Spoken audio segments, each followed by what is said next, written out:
Hey, good afternoon. How y'all doing? It is Redbeard, and it is a damn fine day to talk about a book. And today we are going to talk about *Malignant* by Michaelbrent Collings.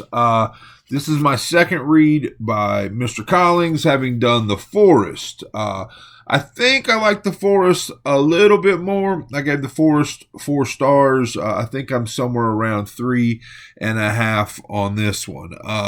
Which is cool because I can tell you exactly what about this book that like I didn't like or that didn't do it for me. Whereas sometimes it just feels like a 3 star book or a 4 star book or whatever it is, and I can't really say anything negative about it. And I don't have a lot of negatives about this one either, but I can tell you what brought it down to the 3.5 star range for me. For me, this one definitely more edge of the seat action, more intrigue, I think, as far as who these villains are, what they're up to, what's going on, who's going to die next, how are they going to die, are we going to see it, is it going to happen, I mean, blah blah blah blah blah. This one was more edge of the seat action. This one I felt was like a thicker, deeper story, intriguing story, a weird place, setting, that type of stuff. So I think I like this one a little bit more, but we're talking about this one. So this is *Malignant*. I'm at 3.5 stars.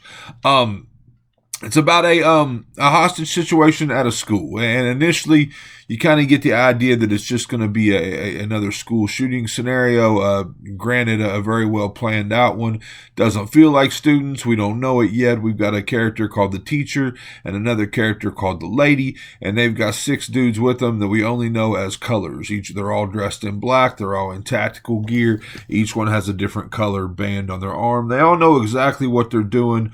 And what they're going to this school for. Now, this is a private rich kids school, but it's kind of a rich kids school for delinquents. These kids have been in trouble, and they wound up at this school. Their parents are all well-off, influential people that probably don't give much of a shit what happens to their kids as long as they stay out of the newspapers and they are at this school. And so the school is taken over. A hostage situation. A couple of people are immediately, brutally, head-stompingly killed. Brutal shit. And so we know very quickly that these motherfuckers mean business. These villains, they are serious. They are well prepared. They have everything planned out to a T, and they mean business. Now, you feel at the beginning of the book, it feels like there's going to be three or four different stories, different points of view going on. Like, we kind of open with the students. I may not be 100% right on that, but I know we spend time with the students' point of view. There's a group called the Misfits and a group called the cheerleaders, and then another group I guess less than ethical or less than I don't know what you want to call it, but boys, a couple like 3 boys that are kind of troublemakers and whatnot, and we get their point of view, and then we get the point of view of the abductors, the teacher, the lady, and we get a cop's point of view. And that kind of takes over. Like, the cop's point of view ends up, in my opinion, being the point of view. Like, everything is from his point of view, minus a couple little things here and there. And then there's a reporter. And this reporter is actually the one telling the story. It mentions something up front about this being like a book within a book. Like this, that we're kind of reading the reporter's notes, or the story as the reporter would tell it through these sources. Matter of fact, Connie Kendall, who writes the book, gives us the introduction. Now, I think I kind of forgot about the introduction. So, like, later in the book, when we would flash to Connie Kendall's perspective, it kind of felt off. It kind of felt just a little bit weird. Like, it would switch from talking about. I may be wrong about this. I'll just tell you there were issues for me with those point of view switches. I seem to remember that we would be talking about the detective, the police officer, in like third person, and we would switch to Connie Kendall, and it would be first person, and that it just kind of threw me. Like, there were a couple times I had to stop and go back and like, wait, what's going on? Why are we talking about I now? And I got it, but it just felt like not 100% smooth, those transitions for me. So, but anyway, so we have 4 points of view, but most of it is from the point of view of this detective, and the villains want to talk to this detective. They will only speak to him. There's a very very established, very very what's the word I'm looking for? Anyway, he's a good. That's a good adjective, right? Good. He's a good negotiator, like hostage situation negotiator, and they won't even speak to him. They want to talk to this cop and this cop only. And as we get going, we seem to find out that everyone. I mean, that they mapped this out. This is like it's like a Memorial Day weekend detention situation. And the teachers that are there and the students that are there, they are all meant to be there. And these villains have got this thing nailed down to absolutely who they want to be there. Everyone is going to serve a purpose in this story, in this point that they want to make. They don't want a ransom. They don't want a bunch of money in a helicopter, a bunch of money in an offshore account. They have a point to make, and they're going to make this point in very very violent methods. The only problem is there's two people that are there that weren't supposed to be there, a teacher and a school secretary that just came in on Saturday, Memorial Day weekend for no reason, and wound up being there when the shit hits the fan. So let's talk about a couple things that I didn't really like. Like for me, like that part, those two teachers, or the teacher and the secretary, like I expected them to play a bigger role in the story. I guess, is it John McCain, kind of like a Die Hard type thing? Welcome to the party, pal. Hey, we're here. We're not supposed to be here. They really didn't. They really didn't play a major role like I thought they would. Like even at the end, I kind of expected them to roll back into the story in some sort of a way, and we just kind of didn't. And all along, the only thing I can think of is they must have been there to show us that while these villains are villains and they are here to kill people, they are not indiscriminate. These two in their minds are good people, and it says that multiple times, and so they are kind of hands off as much as possible. So I guess maybe that was it, to kind of tell us all along these people do have humanity. They are not just blind killers. There's a purpose here, but I kind of expected those two to have more of a role and to kind of maybe even come back around. Now, when we get into the gist of the reason why these people are here, why they have taken over this school, why they are killing people in very, very descriptive and violent ways, to me, like that felt a bit easy. Like don't get me wrong. We've spent chapters talking about how prepared they are, how tactical they are, how they are military, elite level grade as far as the way they are handling this situation. Just next level shit. And you can't, in my mind, you can't just get that. You can't just go out and browse some internet rooms and get that type of skill level. So for me, that has to come with an explanation. I mean, if you make zero like if you take over a school and you make zero mistakes and you didn't miscalculate anything, for me that takes like I guess it's at some level it's like an unbelievability or unbelievable type thing, I guess. So that was me. I felt that. Another thing, what was it? It was, I already talked about the two characters.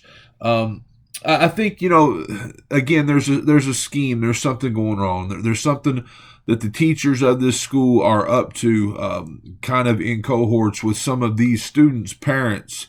And again, it's I'm just going to tell you, it's like a sex trafficking type thing.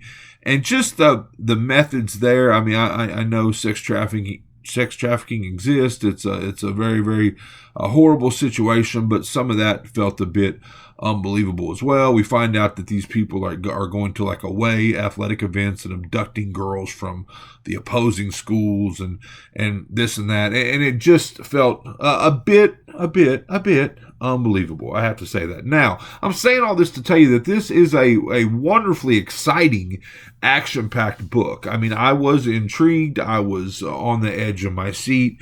I was into it the whole way.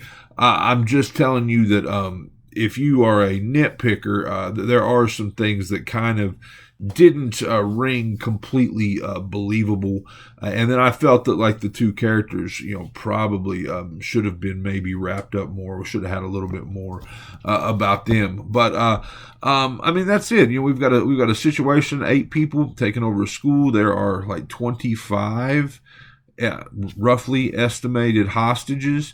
And they are not afraid to make examples of people to, send people out. There are a couple scenes where they send a hostage out, and these hostages that they send out are in a particular way. They are something's been done to them before they've been pushed out the door, and that shit is brutally ugly and violent and exciting. I mean, right? I mean, horrific. Horrific is the word I'm looking for. So there's some really cool shit about that. And again, the police procedural stuff felt really, really well done. Like as far as the police, the TACCOM, the FBI coming in, all that stuff. It felt like Mr. Collings, had really done his homework on that stuff. So none of that was unbelievable to me. It was the ability maybe of the criminals, like how they became such damn good criminals in such a quick period of time. Don't get me wrong, the position that they were put in, it would turn you into a criminal. It would turn me into a criminal, but I wouldn't be an infallible criminal. It's a cool book. It's very exciting. Again, more crime, more thriller-ish than horror. I mean, any horror aspects here are completely physical, violence, human on human type stuff. And then again, the sex trafficking piece is horrific as well. So one other point I want to make about the book, again, I marked a bunch of stuff in here, pieces I liked, little pieces of prose I liked, but I've already talked for 12 minutes. At the end of this thing, we get like a little bit of background on the book, a little bit of history on on why Collings wrote it, his thoughts. Let me see if I can find where I marked this stuff. And he makes some pretty broad statements about pornography being a blight, and don't get me wrong, he's not sweepingly saying that, every person in a pornographic film has been sex trafficked, but there are some lines drawn between, sex trafficking and young girls being drugged and forced into pornography. I get that, but this feels very sweeping. It feels very judgy, feels very preachy. I could have done without it. And for me, the main reason is it's not that I disagree. I mean, don't get me wrong. I think, I'm very anti-censorship when it comes to it. I mean, I don't know how, it's a very slippery slope, right? Because the funny thing is the way this is written, like in one paragraph, we're talking about pornography. I think it says, I think it actually refers to it as a blight. And the funny thing is that the very next paragraph is talking about horror fiction. And don't get me wrong, I know that pornography is actually people on a screen doing something. Something's actually physically happening, and we don't know anything about those people's backstories. But, horror is something that, how far are we off from, again, violence in video games, violence in movies, violence in literature?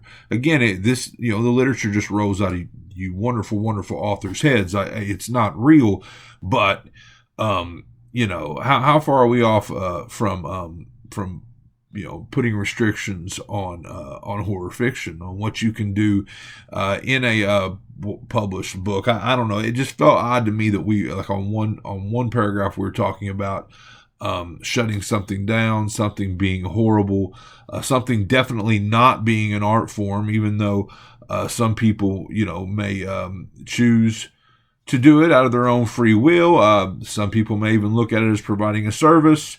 I don't know. But then we go into horror being this widely positive thing, which again, I agree with. But if we're talking about censorship, how it's just a slippery slope, in my opinion, and that part came off as judgy and preachy. Again, that's my opinion. So look, I liked the book quite a bit, actually. Very, very entertaining, very intriguing, edge of the seat, action packed, violent thriller. This is Malignant by Michaelbrent Collings. This has been Well Read Beard. This has been my review. I hope you enjoyed it, and I hope you're enjoying all your books as much as I am. If not, you're reading the wrong damn books.